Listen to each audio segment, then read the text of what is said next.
All. Good evening.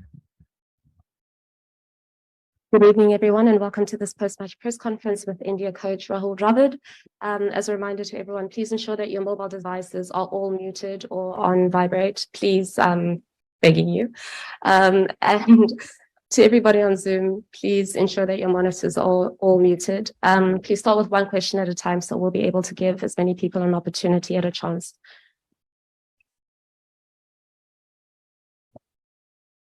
Yeah, Rahul, end of the campaign must be disappointed with the day's play, actually.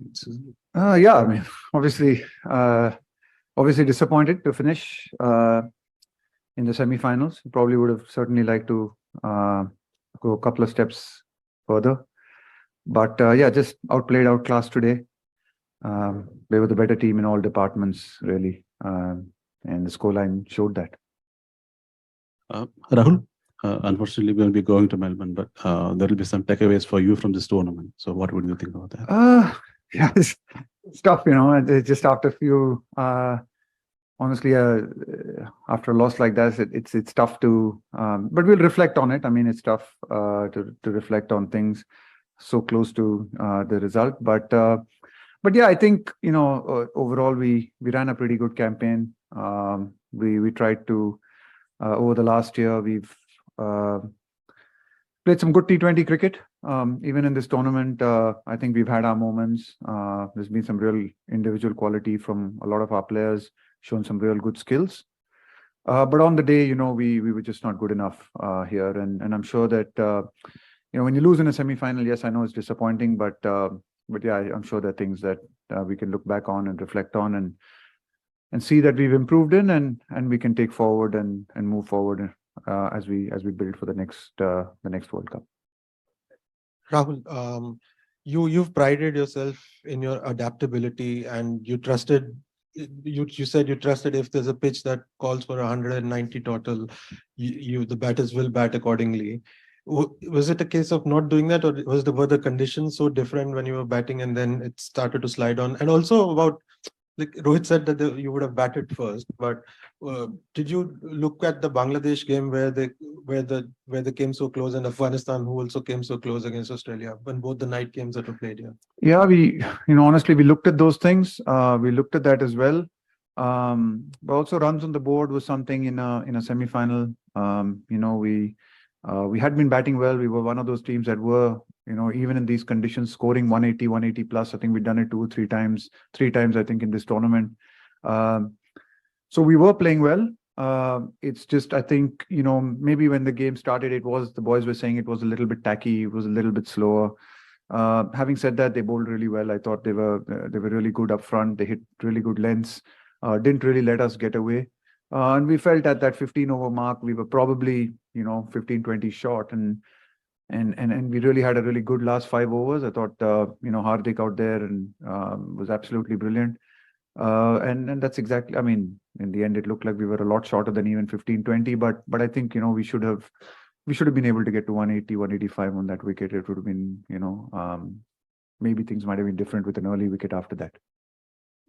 Rahul, I just wanted to know, like, the team after this is going to New Zealand under Hardik. So at this point in time, a cycle has ended. The next cycle is after 2 years. So what exactly, you said about reflection, like what exactly, where do we see Rohit Sharma, Virat Kohli, or Bhuvneshwar Kumar, or Ravichandran Ashwin, the senior guys? What's their future in terms of vis-a-vis T20 cricket? Oh, it's too early to talk about it right now. It's just after a semi-final game. I mean, these guys have been terrific performers for us, and yeah, like you said, we have a couple of years to reflect on it. There's some really good quality players here, so absolutely not the right time to talk about this stuff or think about this stuff right now. We'll have enough games, enough matches as we go on ahead, and yeah, we'll try and build and prepare for the next World Cup.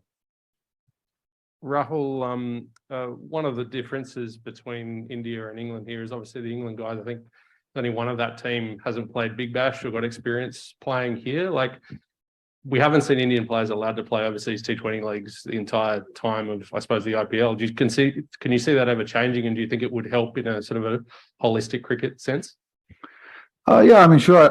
There's no doubt about it that the fact that England a lot of their players have come here and played in this tournament. It certainly showed. It's tough. I think it's very difficult for Indian cricket because a lot of these tournaments happen right in the peak of our season. I think it's a huge challenge for us. Yes, I think a lot of our boys maybe do miss out on the opportunities of playing in a lot of these leagues. But if you were to, it's really up to the BCCI to make that decision. But the thing is that it's right in the middle of our season, and with the kind of demand there would be for Indian players, if you allowed all the Indian players to play in these leagues, we would not have a domestic cricket. Our domestic cricket, our Ranji Trophy would be finished, and that would mean Test cricket would be finished. So I think, I know a lot of people talk about it, but we have to be very careful when we have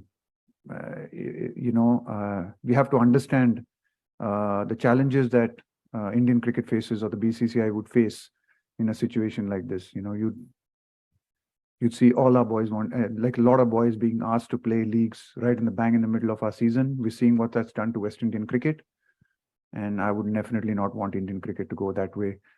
It would certainly affect our Ranji Trophy. It would affect Test cricket.